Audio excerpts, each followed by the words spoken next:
Good morning, good afternoon, good evening मेरे प्यारे बच्चों, कैसे हैं आप लोग। आई होप आप लोग अच्छे होंगे और अच्छे होना ही चाहिए। स्वागत है आपका फिर से मेरे YouTube channel maths by RG. आज हम लोग लेके आए क्लास 10th का chapter number 5 arithmetic progression. Arithmetic progression arithmetic progression को सुनते से बच्चों को काफी सारी प्रॉब्लम आती है। सबसे पहली बात तो 10th क्लास में आने वाला ये चैप्टर नया है मींस पहले इसके पहले हमने पढ़ा नहीं है। 9th में हमने अर्थमेटिक प्रोग्रेशन के बारे में कुछ नहीं पढ़ा। 10th में पहली बार अर्थमेटिक प्रोग्रेशन जैसी शब्द से इंट्रोड्यूस होना पड़ेगा। काफी इजी पार्ट है, समझिए। आज सबसे पहले तो हम लोग ये समझते हैं कि अर्थमेटिक प्रोग्रेशन क्या है। जब तक हम अर्थमेटिक प्रोग्रेशन नहीं समझेंगे, इसके बेसिक कंसेप्ट समझ में नहीं आएंगे। तो थोड़ा सा चैप्टर इंट्रो लेते हैं हम लोग। चलिए, सबसे पहले हम एक बात बोलते हैं कि आपको जब भी कोई भी चीज लिखने को दी जाती है, नंबर्स की बात कर रही हूँ मैं आपसे, इंग्लिश अल्फाबेट्स की बात नहीं कर रही हूँ, यहाँ पर मैं बात कर रही हूँ नंबर्स की। नंबर ले लो, या फिर कोई स्पेलिंग की बात नहीं कर रही हूँ, किसी अर्चना लिख दिया, मैथ्स बाय आरजी लिख दिया, रोहित लिख दिया, राहुल लिख दिया, इसकी बात नहीं कर रही हूँ मैं। यहाँ पर कुछ अल्फाबेट्स की और कुछ न्यूमेरिकल की बात कर रही हूँ कि जब भी आपको कुछ चीज लिखने को दी जाती है तो आप कैसे लिखते हैं। आपको बोलेंगे चलो लिखो 2 3 4 5 6 7 8 9 10, तो आप लिख दोगे 2 3 4 5 6 7 dot dot dot dot dot करके लिख दोगे। यदि मैं आपको बोलूं चलो लिखो कोई भी गिनती लिख दो, तो आप बोलोगे ठीक है मैडम, लिख देते हैं 11 13 18 17 और 49 समथिंग लाइक दैट। आपने लिख दिया है, लेकिन जब आपने लिखा है तो कुछ न कुछ सोच के लिखा है। आपने यहाँ पर लिखा है कि छोटे से बड़ा वाला ले लेते हैं। यहाँ पर आपने क्या करा, कोई गिनती लिख दी, नेचुरल नंबर लिख दिया, आप होल नंबर लिख देते हैं, आप इवन नंबर लिख देते हैं, आप ऑड नंबर लिख देते हैं। मतलब कहने का ये हो गया कि हम जब कोई भी चीजें लिखते हैं तो उसको हम लिखते हैं एक सीरीज में।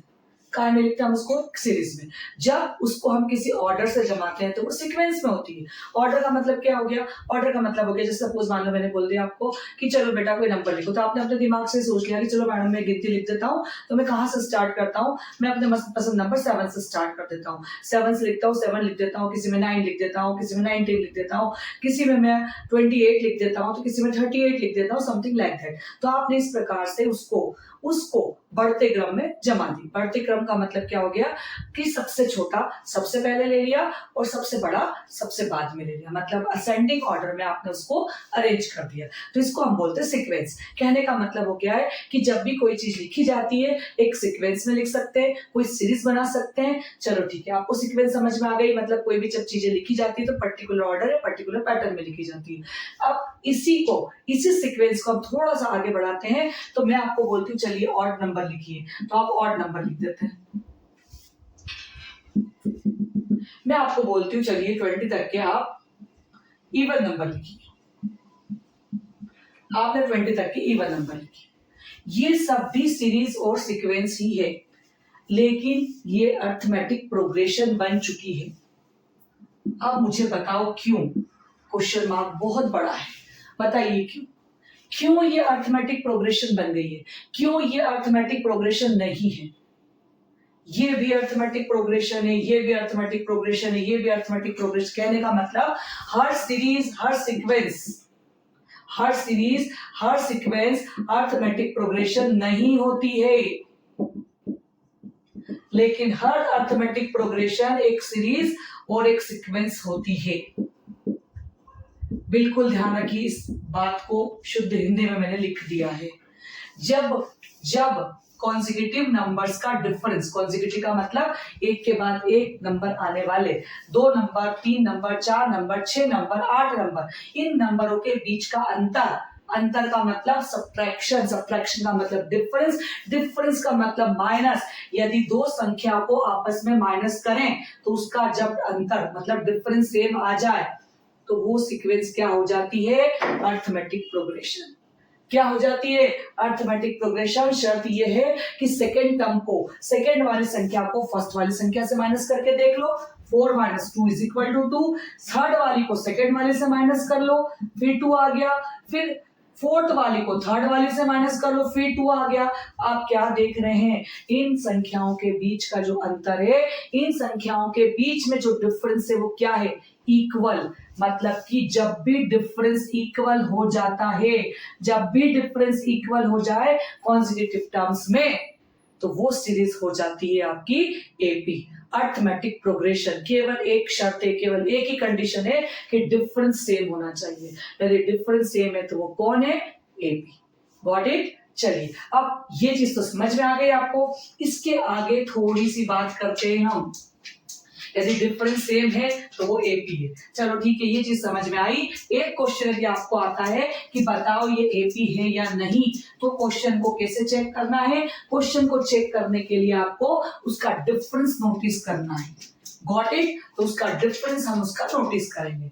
लेकिन सबसे पहली बात यह है कि जब भी मैं कोई टर्म लिखती हूं, जब भी कोई टर्म या सीक्वेंस लिखते हैं, फर्स्ट नंबर अर्थमेटिक प्रोग्रेशन में क्या कहलाता है? First term. सेकंड वाला कहलाता है सेकंड टर्म, थर्ड वाला कहलाता है थर्ड टर्म, फोर्थ वाला कहलाता है फोर्थ टर्म, और डॉट डॉट डॉट इनफाइनाइट तक जाता है तो क्या कहलाता है? वो nth टर्म तक। क्या कहलाता है? nth टर्म तक। फर्स्ट टर्म वाले को क्या नाम देते हैं? जब भी एपी बनती है तो एक कॉमन जनरल फॉर्मूले से बनती है। एपी बनाने के लिए फर्स्ट टर्म ए होती है, तो सेकंड टर्म में जब भी हम डी को जोड़ दें, what's the D? D is the common difference जो हमने अभी निकाला था। जब भी डी को जोड़ देंगे तो सेकंड टर्म बन जाएगी, और दुगना करके डी को जोड़ देंगे तो थर्ड टर्म बन जाएगी, और तिगुना करके डी को जोड़ देंगे तो फोर्थ टर्म बन जाएगी। और इसी प्रकार से आप जैसे जैसे डी का मल्टीप्लिकेशन में 3, 4, 5, 6 बढ़ाते जाते हैं, आपकी ये टर्म्स बनती चली जाती है। तो एपी की जनरल टर्म का फॉर्मूला क्या कहलाता है? एक एपी किस फॉर्म में होती है? A plus D, A plus 2d, A plus 3d, dot dot dot A plus n-1 D के फॉर्म में आपकी एपी होती है। It is the general formula, it is the general term. Got it? आखिरी वाली टर्म, यदि एक बात और समझिए, जब डॉट डॉट डॉट लिखा आता है तो ये एपी आपकी कैसे हो गई? इनफाइनाइट एपी हो गई। कैसे हो गई? Infinite AP. और यदि किसी एपी में आपको लिखा जाता है, लास्ट वाली टर्म दी जाती है, तो ये वाली एपी हो जाती है फाइनाइट एपी। और लास्ट टर्म को शो कैसे करते हैं हम? एल एन से। एल एन से की जाती है। ये सारी की सारी नंबर ऑफ टर्म होती है। ए इज द फर्स्ट टर्म होती है, D is the common difference होता है, और ए एन का मतलब उस नंबर ऑफ टर्म पे कौन सा न्यूमेरल लिखा है उसको हम बोलते हैं ए एन। जैसे यहाँ पर ए एन है, ए एन का फॉर्मूला क्या लगा दिया हमने? A plus n-1 D. Got it? तो यहाँ पर हम इस मुद्दे से कुछ सवाल आगे बढ़ाएंगे। आगे देखते हैं सवालों को। चलिए, एक्सरसाइज 5.1 में सबसे पहले हम देखते हैं कि ये एक एपी दे रखा है जो इनफाइनाइट एपी है। इसमें यहाँ पर आपको बताना है कि फर्स्ट टर्म कौन सी है। क्वेश्चन आपसे पूछा गया है कि फर्स्ट टर्म कौन सी है और कॉमन डिफरेंस क्या है।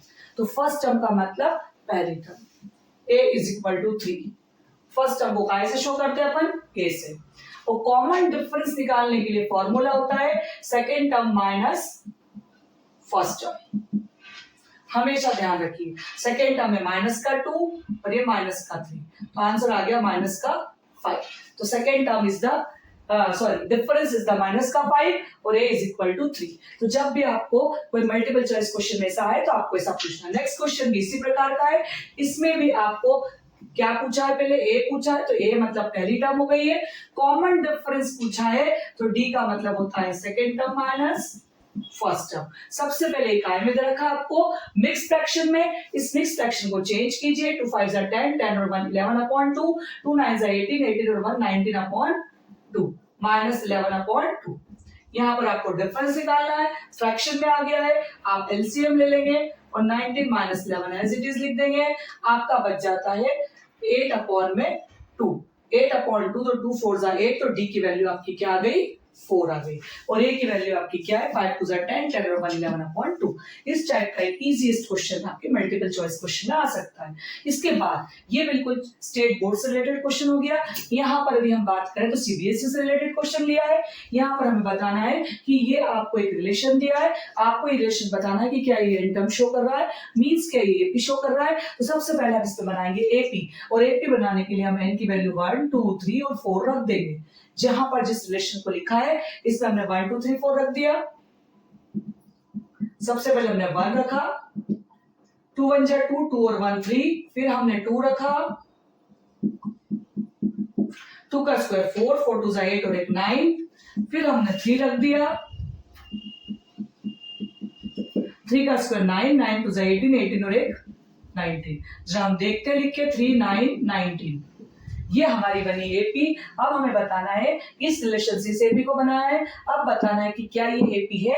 तो हम सबसे पहले इसका कॉमन डिफरेंस चेक करेंगे। जब भी हमें एपी की टेस्ट लगानी होती है कि क्या एपी है कि नहीं है, तो हम क्या करते हैं, हम डिफरेंस को चेक करते हैं, सिर्फ और सिर्फ डिफरेंस को चेक करते हैं कि common difference between the two consecutive terms are equal और not. If it is equal then it is AP, if it is not equal then it is not in the AP, it is on the series और the sequence. Got it? चलिए तो हम निकालते हैं second term minus first term. 9 minus 3 that is 6।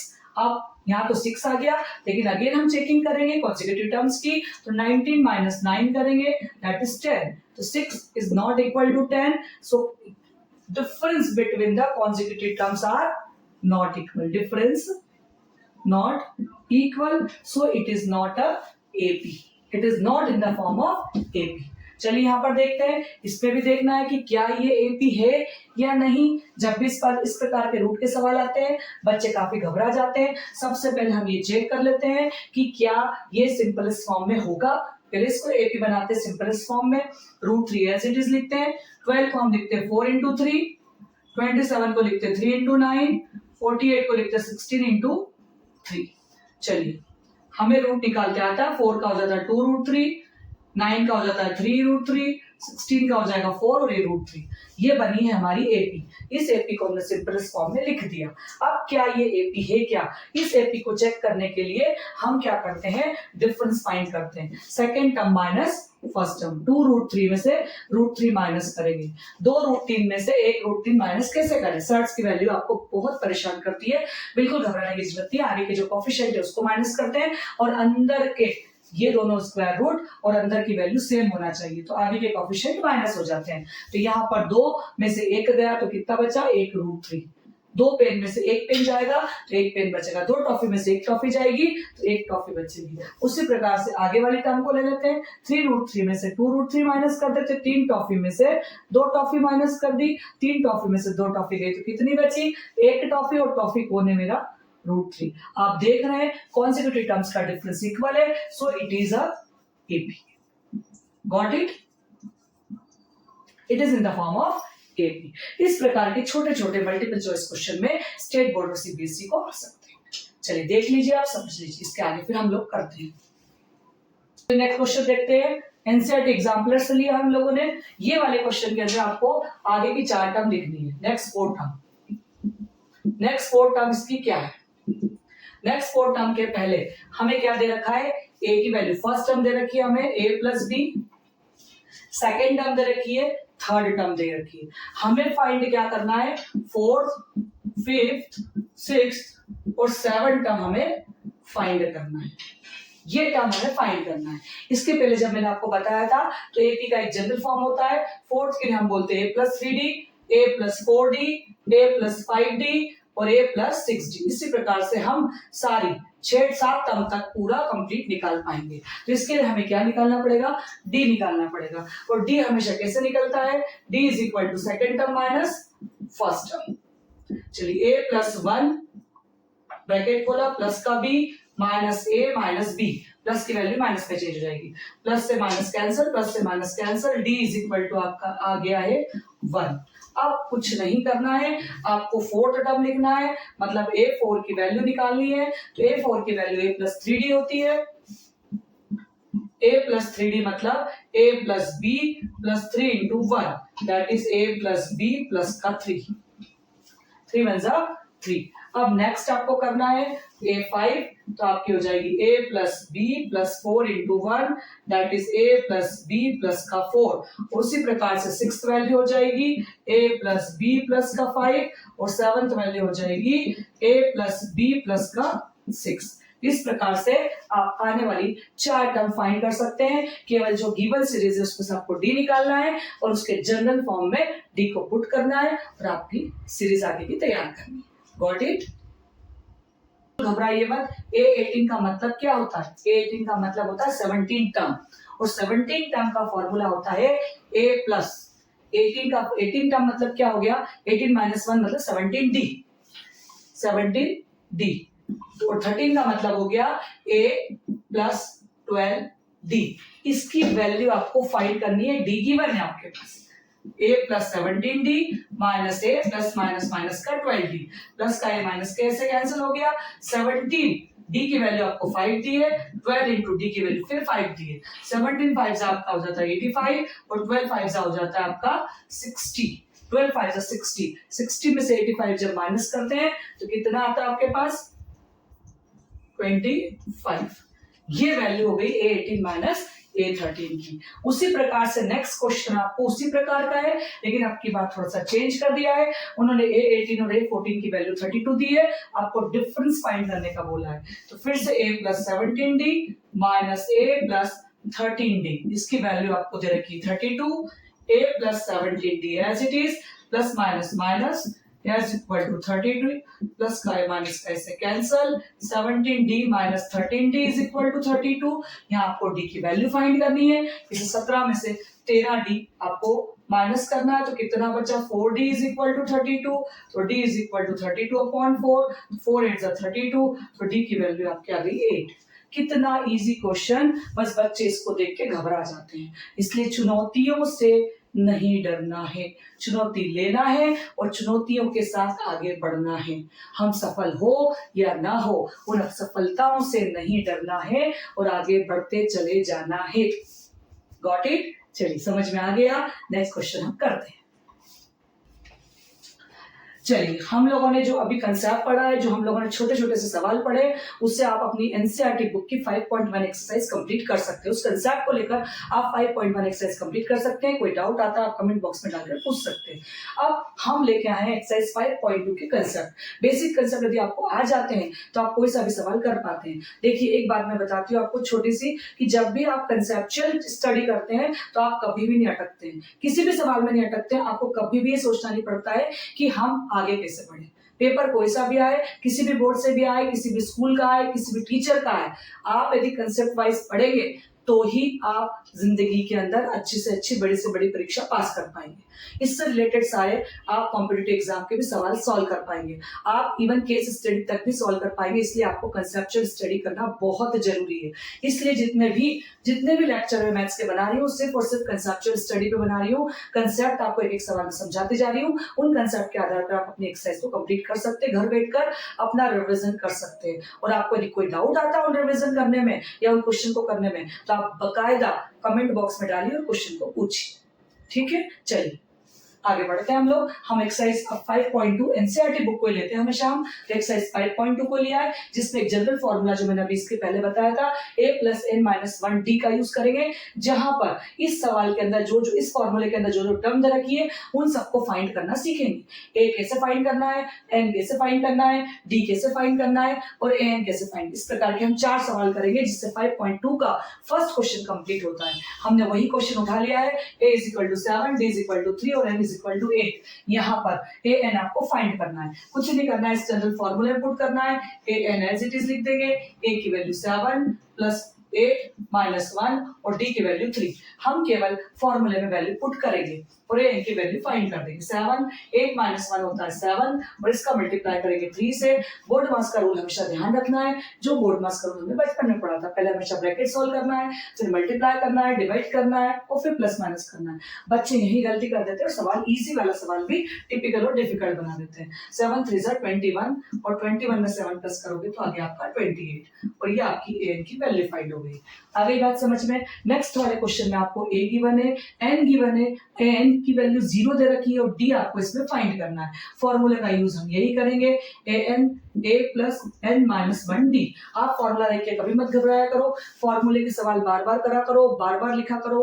याद करने से फॉर्मूले याद नहीं होते हैं, रटने से चीजें हम भूल जाते हैं। जितनी बार सवाल आए उतनी बार फॉर्मूले को लिखो, जितनी बार फॉर्मूले को लिखोगे उतनी बार वो फॉर्मूला आपको याद हो जाएगा।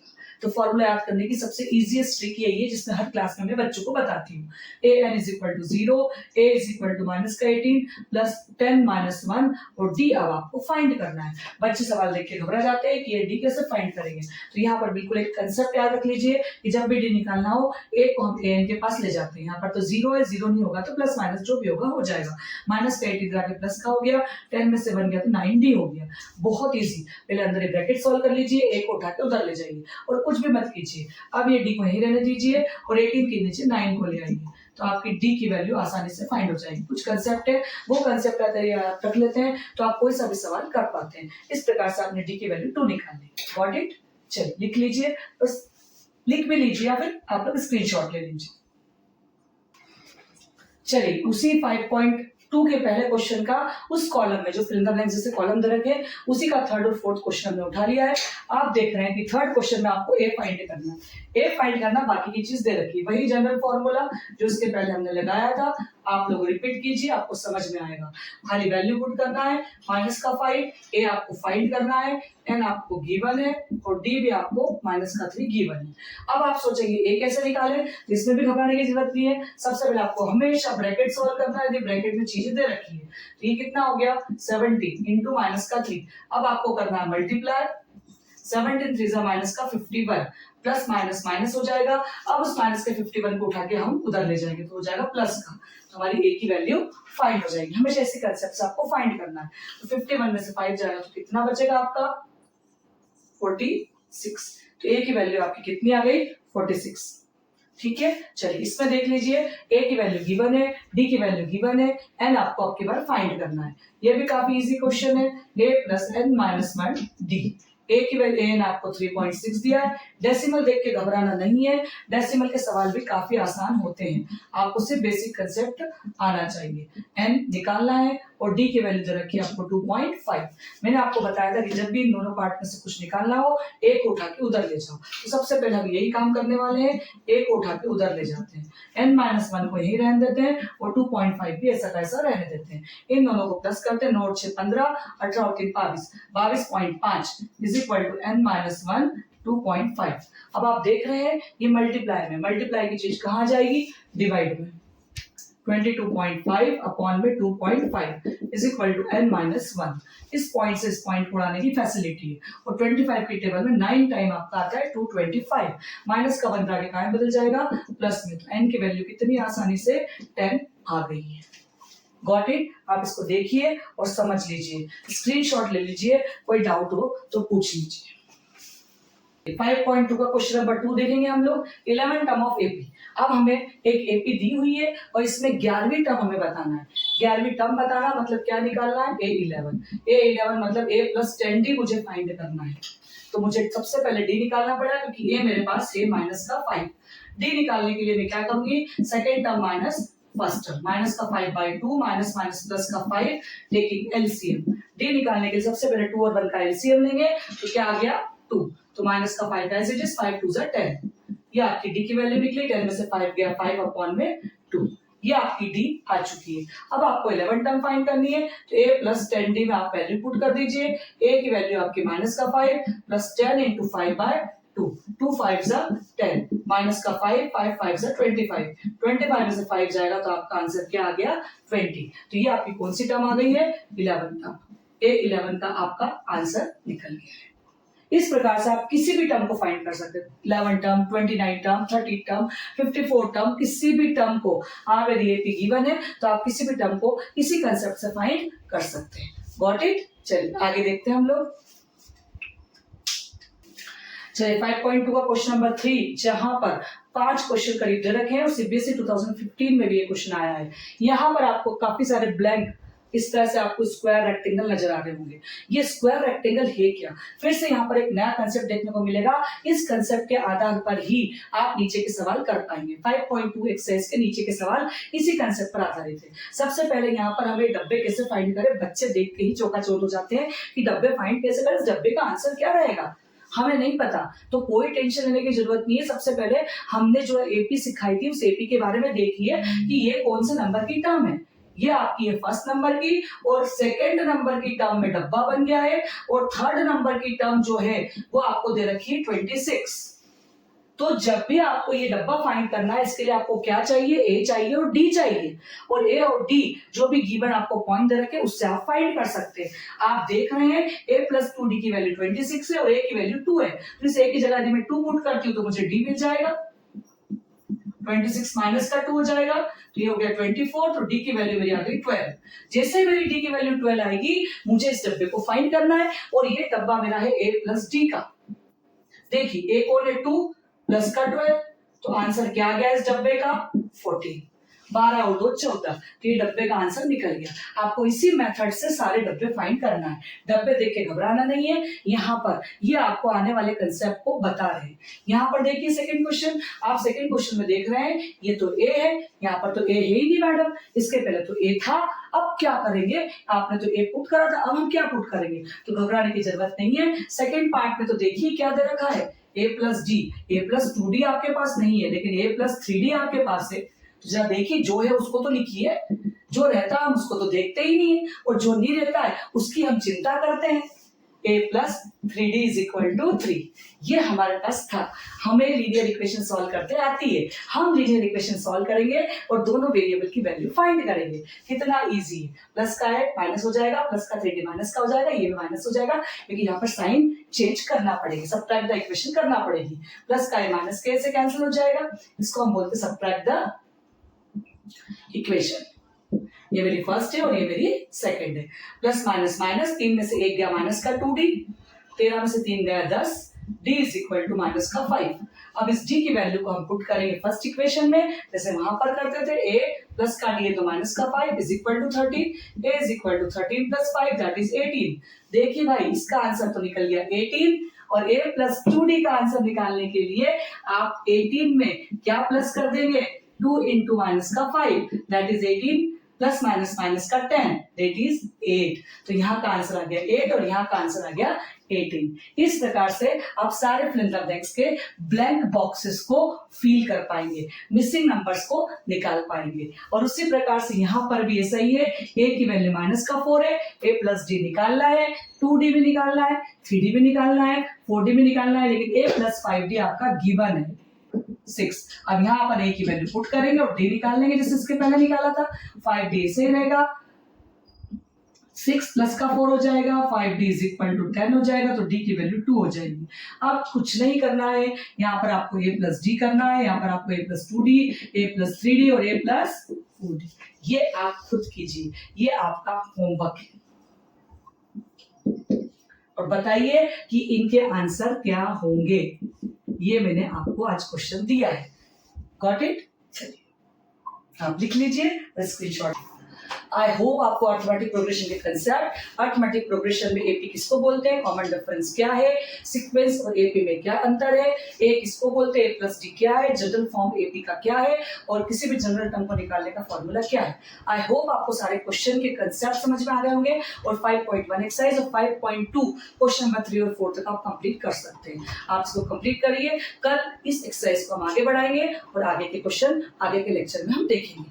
Got it? आप इतना कंप्लीट करके रखिए। Keep watching and thank you for the watching. Like कीजिए, फॉलो कीजिए।